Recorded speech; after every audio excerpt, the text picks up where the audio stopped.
কোরআনের খতম তুলবার জন্য কোরআনের একেবারে খতম করে দেয়, এরকম আছে না নাই? কোরআনের খতম তোলার জন্য কোরআন রে কি করে, একেবারে খতম করে দেয় না। আপনি ধীরস্থির ভাবে পড়ে যদি খতম দিতে পারেন মাশাআল্লাহ, না পারলে যতটুকু পারেন পড়বেন, এরপর অনুবাদ পড়ার চেষ্টা করবেন, তাফসির পড়ার চেষ্টা করবেন। আপনাদের জন্য এক অনন্য উপহার রয়েছে আমার পক্ষ থেকে, এক নজরে কোরআন 114 সূরা সারমর্ম সার নির্যাস আমরা নিয়ে এসেছি এখানে বাংলা ভাষায়। আমার জানা মতে খুব সম্ভবত এই প্রথম কাজ, কেউ করে নাই।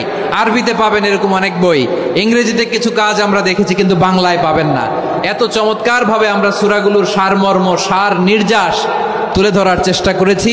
5 পৃষ্ঠায় আপনি জেনে যাবেন এই সূরার সেন্ট্রাল থিম কি, 5 পৃষ্ঠায় জেনে যাবেন মেজর থিম কি, এই সূরায় কি কি নিয়ে আলোচনা করা হয়েছে, এই সূরা থেকে মূল লেসন কি, মূল শিক্ষা কি, সহজে আপনারা বুঝে যাবেন। সুযোগ হলে এটা সংগ্রহ করবেন। আপনারা যে কোনো ধরনের ভালো অনুবাদ আপনারা পড়বেন, তাফসির পড়বেন।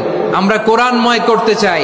খতম কোরআনে রমাদানের 1 খতম দেওয়ার একটা সহজ পদ্ধতি হচ্ছে রমাদানের প্রতি নামাজের পরে 4 পৃষ্ঠা। প্রতি নামাজের পরে কয় পৃষ্ঠা?